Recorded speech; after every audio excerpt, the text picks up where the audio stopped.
Selamat pagi anak ibu semuanya, semoga dalam keadaan sehat. Begitu juga dengan keluarga yang ada di rumah.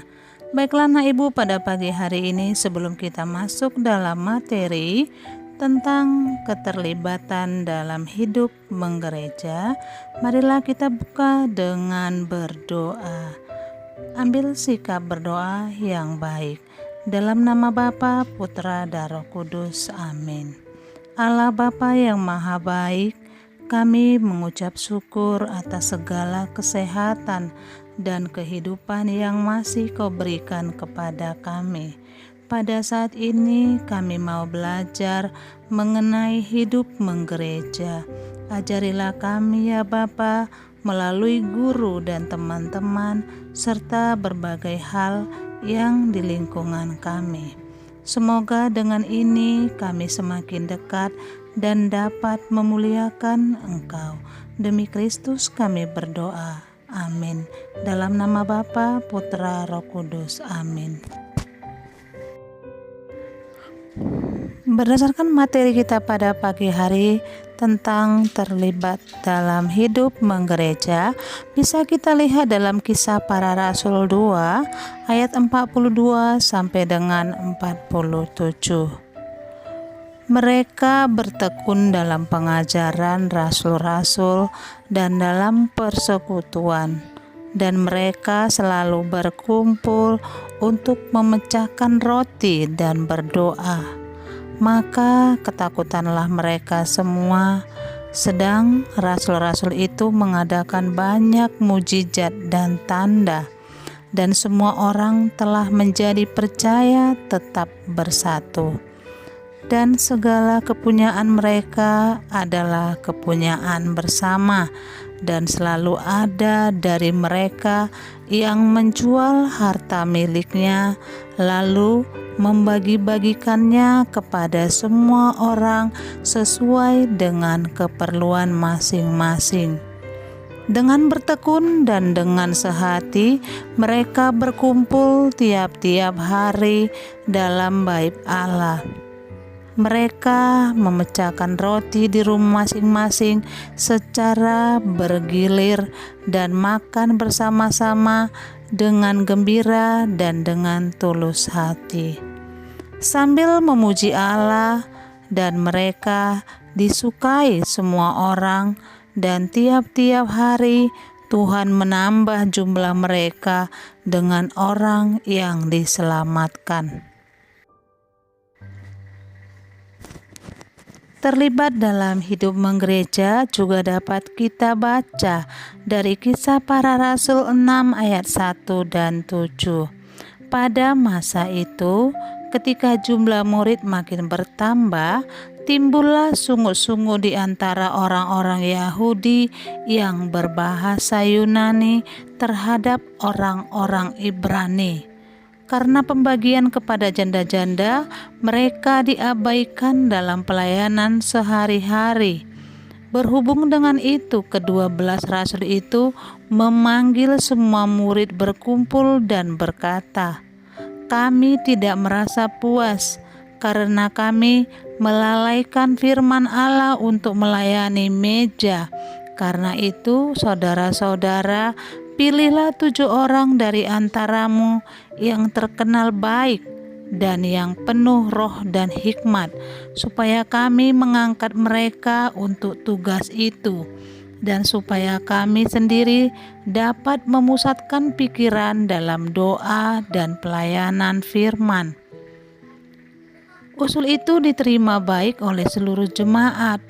Lalu mereka memilih Stefanus, seorang yang penuh iman dan Roh Kudus, dan Filipus, Prokorus, Nikanor, Timon, Parmenas, dan Nikolaus, seorang penganut agama Yahudi dari Antiokhia.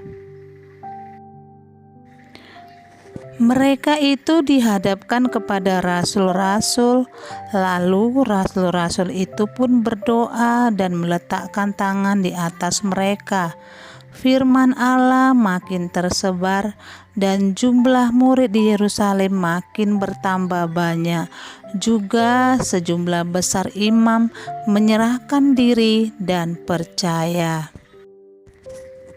Dari materi terlibat dalam hidup menggereja, mereka yang telah dibaptis bertekun dalam pengajaran para rasul. Bidang pewartaan yang dilakukan gereja sekarang adalah kelanjutan dari pengajaran para rasul. Para murid memecahkan roti dan berdoa.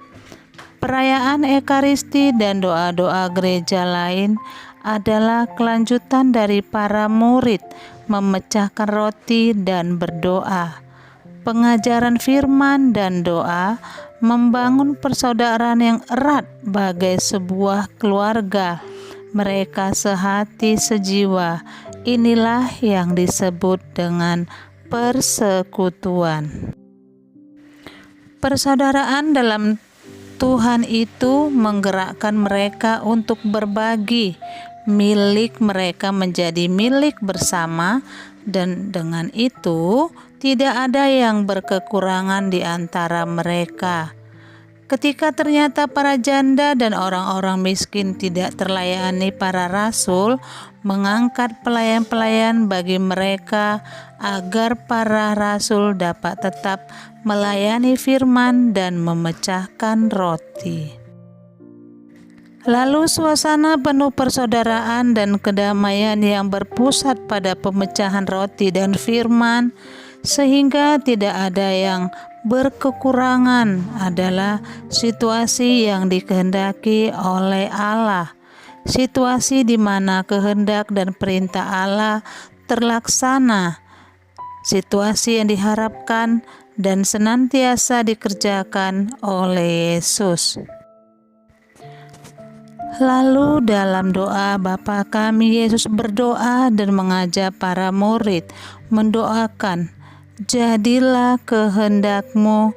Yesus berkeliling menyembuhkan orang sakit, memberi makan banyak orang, mengajar, mengampuni dosa, mengusir setan adalah pekerjaan untuk mewujudkan kehendak Allah atau membangun kerajaan Allah. Di sini sebagai salah satu contoh keterlibatan dalam hidup menggereja, bagi anak-anak ibu bisa mengikuti seperti kelompok misioner ataupun permazmur, kolektan, kegiatan dalam menggereja, bersatu dengan para umat yang lainnya dalam kegiatan membangun dalam kegiatan menggereja. Anak ibu yang terkasih, demikianlah materi kita pada pagi hari ini tentang terlibat dalam hidup menggereja.